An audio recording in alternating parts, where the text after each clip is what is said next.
Halo rekan-rekan Taruna semuanya, selamat datang di video ketiga kita dalam mata kuliah komunikasi bisnis. Nah, pada mata kuliah kita yang sekarang, kita akan membahas mengenai komunikasi antar pribadi. Nah, kita mulai ya. Apa sih pengertian dari komunikasi antar pribadi? Setiap individu dalam suatu organisasi, baik itu organisasi bisnis maupun non-bisnis, pasti membutuhkan komunikasi. Salah satunya komunikasi antar pribadi. Komunikasi antar pribadi adalah komunikasi yang dilakukan antara seseorang dengan orang lain dalam suatu lingkungan masyarakat ataupun organisasi. Contoh dalam masyarakat misalnya dengan keluarga, teman, atau tetangga, atau dengan organisasi baik itu organisasi bisnis ataupun organisasi non-bisnis. Nah, pastinya komunikasi ini menggunakan media komunikasi tertentu dan menggunakan bahasa yang mudah dipahami untuk mencapai suatu tujuan tertentu. Umumnya komunikasi antar pribadi ini menggunakan bahasa-bahasa yang mungkin lebih akrab atau mungkin lebih informal. Ada 4 hal penting yang perlu diperhatikan dalam komunikasi antar pribadi. Yang pertama, komunikasi dilakukan oleh 2 orang, antara individu satu dengan individu yang satunya. Yang kedua, menggunakan media tertentu, seperti bertatapan muka langsung atau menggunakan telepon atau handphone. Yang ketiga, bahasa yang digunakan bersifat informal atau tidak baku.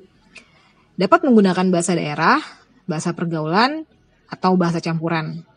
Yang terpenting adalah bagaimana komunikasi dapat dipahami sepenuhnya. Yang keempat, tujuan yang ingin dicapai bersifat personal. Nah, kalau misalnya dalam suatu masyarakat, mungkin seperti pembicaraan antara ibu dan anak mengenai nasihat dan lain-lain. Atau curhatan antara teman. Sedangkan seperti tujuan yang bersifat dalam pelaksanaan tugas dalam suatu organisasi, misal antara staf dan manajer dalam memberikan arahan yang mungkin lebih bersifat personal atau lebih akrab bahasanya. Setiap komunikasi itu pasti ada tujuannya, begitu juga dengan komunikasi antar pribadi. Tujuan dari komunikasi antar pribadi adalah yang pertama, menyampaikan informasi. Contohnya ketika kita menginformasikan berita bahagia teman kita menikah, atau menginformasikan berita pindah tempat tinggal, atau menginformasikan rencana jalan-jalan tim kerja kita di bulan depan.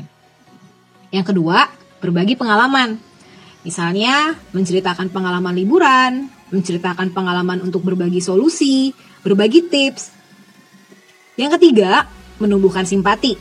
Misal, ketika kita ingin memberikan dukungan moral jika ada teman kita yang berduka atau yang terkena musibah. Yang keempat, untuk melakukan kerja sama. Tentunya untuk mencapai tujuan tertentu atau untuk saling membantu ketika kita melaksanakan suatu pekerjaan. Yang kelima, menceritakan kekecewaan atau kekesalan. Ini mungkin bisa jadi juga sama seperti ketika kita curhat dengan teman kita atau dengan keluarga kita. Yang keenam, menumbuhkan motivasi.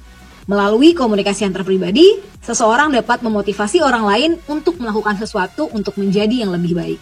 Dalam suatu organisasi, seperti tadi yang disebutkan sebelumnya, antara atasan atau bawahan atau antara staf dan juga manajer pasti memiliki komunikasi, tentunya komunikasi antar pribadi. Nah, itu akan terjadi dalam kehidupan sehari-hari.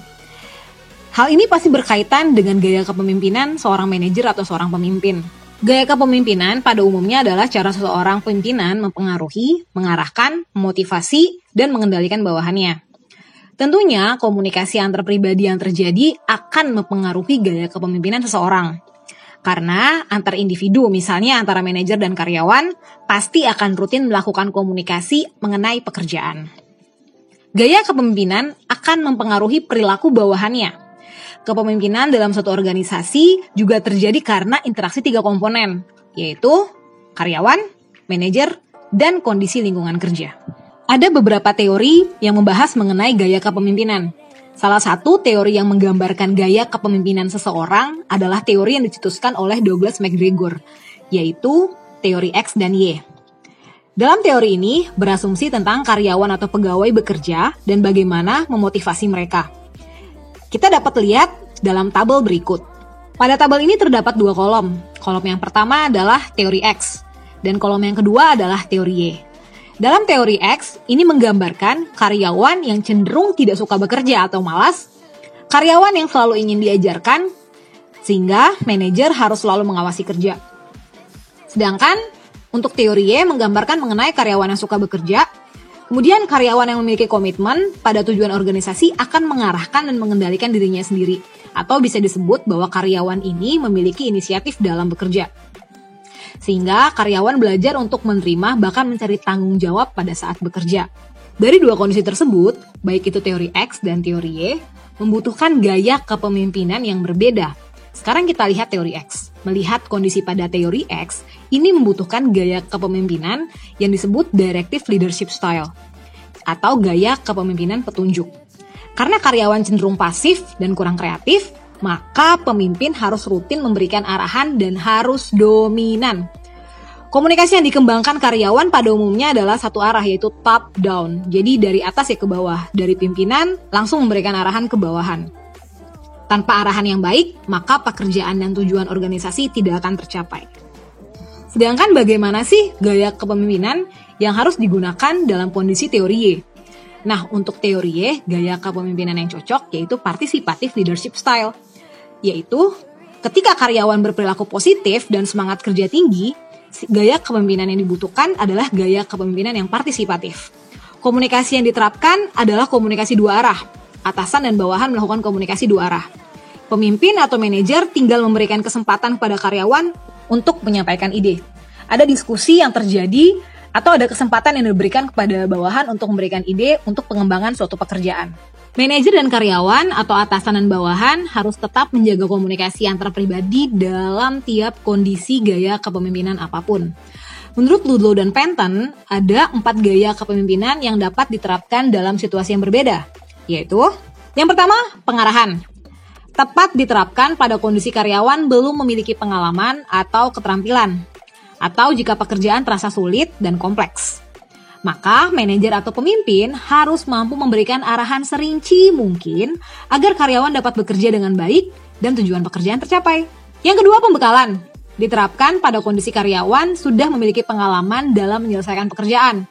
Karyawan juga sudah bermotivasi tinggi. Manajer hanya menjelaskan pekerjaan yang belum dipahami saja. Yang ketiga, dukungan. Diterapkan pada kondisi karyawan telah mengenal teknik-teknik dalam pekerjaan dan telah mengembangkan hubungan baik dengan manajer atau mungkin akrab dengan manajer. Sehingga manajer lebih banyak mengambil keputusan saja, menerima banyak saran dan masukan dari karyawan untuk peningkatan prestasi kerja. Yang keempat, pendelegasian. Digunakan pada kondisi karyawan memahami dengan baik tugas-tugas pekerjaan yang harus diselesaikan, sehingga karyawan layak menerima pendelegasian kerja dari manajer. Pimpinan atau manajer tinggal memantau pekerjaan yang sudah didelegasikan. Dalam suatu lingkungan pekerjaan, situasi kerja dan karyawan pasti akan mengalami perubahan. Seperti contoh, di awal mungkin karyawan sempat tidak memiliki pengalaman atau mungkin kurang terampil. Namun hari ke hari dia semakin belajar, mendapatkan tugas, kemudian belajar lagi. Sehingga akhirnya karyawan tersebut memiliki pengalaman dan kemudian semakin terampil. Situasi kerja pasti akan berubah dengan kondisi tersebut. Oleh karena itu, gaya kepemimpinan juga harus menyesuaikan dengan situasi. Menurut Hersey dan Blanchard, ada 3 kemampuan yang harus diterapkan untuk memimpin di berbagai situasi. Yang pertama adalah keterampilan analitis, yaitu keterampilan manajer untuk melakukan evaluasi atau penilaian kerja karyawan dalam melaksanakan pekerjaan. Ketika hasil evaluasi menunjukkan karyawan mengalami penurunan kinerja, maka manajer harus bisa memberikan motivasi kerja. Misalnya seperti ini, manajer itu harus memiliki kemampuan menganalisis. Kapan sih karyawan ini mengalami motivasi penurunan kerja? Nah, ketika dia bisa melihat karyawan ini motivasinya turun, dia harus bisa memberikan semangat atau kemudian memberikan arahan yang mungkin bisa meningkatkan karyawan ini semangat lagi untuk bekerja. Atau dia menganalisis lagi. Misal karyawan ini, wah bagus banget pekerjaannya. Oleh karena itu dia memberikan award atau memberikan penghargaan kepada karyawan-karyawan yang memang bagus dalam pekerjaannya. Keterampilan kedua adalah keterampilan fleksibilitas, yaitu keterampilan pemimpin atau manajer untuk tidak bersikap terlalu kaku. Manajer harus tahu waktunya menerapkan kepemimpinan yang directing atau banyak sekali arahan jika karyawan masih membutuhkan banyak arahan.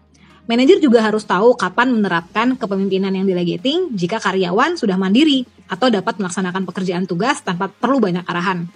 Jadi ya tergantung dari kondisi karyawan, dan manajer juga jangan terlalu kaku. Kalau memang misalnya karyawannya sudah terampil atau memang bisa dipercaya, manajer harus bisa memberikan kepercayaan kepada karyawannya dan tidak terlalu kaku. Komunikasi ya tinggal dua arah dan saling memberikan saran. Tapi ketika kondisinya karyawan yang memang membutuhkan banyak sekali arahan karena memang masih belum terampil, ya manajer juga harus siap untuk memberikan banyak arahan, memberikan ajaran yang banyak, atau mungkin memberikan keterampilan-keterampilan baru tanpa segan-segan kepada karyawannya. Keterampilan yang terakhir, yang pasti adalah keterampilan komunikasi. Keterampilan yang harus dimiliki pemimpin atau manajer untuk menyampaikan ide atau gagasannya agar dapat dipahami dengan baik oleh karyawan. Coba kita bayangkan, jika seorang pemimpin atau manajer tidak mampu mengkomunikasikan apa yang ada dalam pikirannya kepada bawahannya. Otomatis, mungkin karyawan atau bawahannya tidak akan menangkap apa sih yang menjadi keinginan dari atasan kita. Sehingga pekerjaan pun menjadi kacau, karena arahan yang mungkin tidak jelas dikomunikasikan oleh pimpinan. Dari pembahasan di awal, kita banyak sekali membahas mengenai komunikasi dan bagaimana cara menyampaikan pesan. Namun ada keterampilan yang tidak kalah penting dibanding teknik menyampaikan pesan dalam komunikasi antar pribadi. Keterampilan tersebut adalah keterampilan mendengarkan. Umumnya, tiap orang memiliki berbagai tujuan ketika mendengarkan, seperti untuk berinteraksi dengan orang lain, untuk mendapatkan informasi, untuk mengatasi masalah, atau saling berbagi perasaan dengan orang lain. Ya, contohnya kalau teman kita sedang curhat, pasti dituntut, dengerin saya dong, semoga paham kondisi saya dari cerita saya. Dari mendengarkan, kita mendapatkan informasi dari teman kita yang curhat, dan bisa paham apa yang dirasakan oleh teman kita. Atau mungkin saat sedang berdiskusi mengenai pemecahan suatu masalah dalam suatu tim. Seperti suatu tim yang terdiri dari si A dan si B. Tiap anggota akan mencurahkan pendapat dari kepala mereka masing-masing. Ketika si A menyampaikan pendapat, si B pun perlu untuk mendengarkan dengan seksama, agar dia dapat memahami sudut pandang si A. Dalam komunikasi antar pribadi, kegiatan mendengarkan atau menyimak menjadi hal yang sangat penting dalam memahami suatu pesan yang disampaikan orang lain. Kemampuan mendengarkan dalam komunikasi antar pribadi dituntut untuk berkonsentrasi penuh dan tidak terpengaruh oleh faktor-faktor pengganggu. Sebagai contoh, si X sedang bercerita mengenai hal penting kepada si Y. Namun tiba-tiba si Y dipanggil oleh si Z untuk mengikuti sesuatu. Pasti hal tersebut akan menurunkan konsentrasi si Y yang sedang mendengarkan cerita si X. Bagian ini menunjukkan proses mendengarkan dengan aktif. Yang pertama adalah pikiran. Dari pikiran, seseorang dapat memilih kata yang tepat untuk disampaikan, atau dapat berkonsentrasi untuk menerima tiap kata yang disampaikan lawan bicara, sehingga tercapai suatu pemahaman terhadap suatu pesan. Yang kedua adalah emosi. Dari emosi, seseorang dapat mengungkapkan perasaan, baik itu kegembiraan, kondisi duka, atau rasa penasaran. Dan pihak yang mendengarkan dapat menangkap emosi tersebut dan menunjukkan respon emosi seperti ikut gembira, atau ikut berduka, atau ikut penasaran juga. Yang ketiga, dengan bahasa tubuh. Dari bahasa tubuh, seseorang dapat meyakinkan hal-hal yang telah disampaikan dari perkataan dan perasaan yang diungkapkan dalam tindakan tertentu, entahkah tertawa, atau sedih, atau mengurutkan kening. Dalam pekerjaan, penting untuk mendengarkan, baik ketika kita sebagai pimpinan ataupun ketika kita sebagai bawahan. Apalagi dalam kondisi jika kita menjalankan suatu usaha wisata. Mendengarkan adalah keterampilan yang harus dimiliki oleh seorang tour guide, tour leader, customer service, ataupun reception. Keterampilan mendengar seperti ketika kita mendengar keluhan atau saran dari wisatawan untuk kita meningkatkan pelayanan kita, atau mendengarkan kepuasan atau kegembiraan dari wisatawan sebagai penghargaan terhadap kita, atau mungkin kasus-kasus yang lain. Jika kita sering menjadi pendengar yang efektif, pasti akan menghasilkan beberapa hal yang positif juga. Contohnya, pendengar yang baik akan disukai orang lain karena mereka dapat memuaskan kebutuhan dasar manusia untuk didengarkan. Yang kedua, kinerja atau prestasi kerja karyawan meningkat ketika pesan yang diterima tersebut dapat dimengerti dengan baik. Umpan balik atau feedback yang akurat dari bawahan akan berdampak positif pada prestasi kerja. Manajer dan karyawan akan terhindar dari munculnya kesalahpahaman dalam penyampaian suatu pesan. Pendengar yang baik akan dapat memisahkan mana fakta dan mana yang hanya sekedar gosip. Pendengar yang baik juga akan memiliki kecenderungan untuk membuka ide-ide baru dari pihak lain, sehingga hal ini mendorong berkembangnya suatu kreativitas. Jadi kita berpikiran terbuka dan mau menerima banyak cerita dari orang. Kemudian pendengar yang efektif juga akan dapat menghasilkan prestasi kerja yang baik untuk peningkatan suatu kepuasan kerja. Kepuasan kerja meningkat karena mereka tahu apa yang terjadi, kapan harus mendengar, dan kapan mereka berpartisipasi di dalamnya dan tumbuh dari komunikasi yang baik. Jadi tahu porsinya. Nah, melihat bahwa mendengarkan itu suatu hal yang penting, maka mungkin ada beberapa saran agar kegiatan mendengarkan itu bisa berlangsung dengan efektif. Yang pertama, perhatikan dengan baik siapa yang berbicara. Dengarkan dengan seksama, mulai dari perkataan, emosinya, dan kemudian tindakannya. Atau bahkan bisa nada suara, atau bahasa gerak, atau bahasa tubuh yang lain. Sehingga kita dapat memahami apa yang dimaksud oleh yang berbicara. Kemudian kalau dari sisi yang memberikan pesan atau yang bercerita, itu penting untuk memberikan umpan balik. Apakah yang mendengarkan itu memahami apa yang kita ceritakan atau tidak. Kemudian, mendengarkan itu membutuhkan waktu, karena mendengarkan itu adalah suatu proses. Itu adalah proses komunikasi yang dilakukan secara tatap muka, sebagaimana seorang pengirim menerima pesan secara simultan. Yang terakhir adalah tarik manfaat dari apa yang diceritakan oleh orang yang sedang bercerita. Ambil yang positif untuk menjadi sesuatu yang baik bagi diri kita. Oke teman-teman, sampai di sini dulu materi kita mengenai komunikasi antar pribadi. Sampai jumpa di materi kita selanjutnya, masih dalam mata kuliah komunikasi bisnis. Terima kasih atas perhatiannya, mohon untuk dipahami kembali. Sampai jumpa.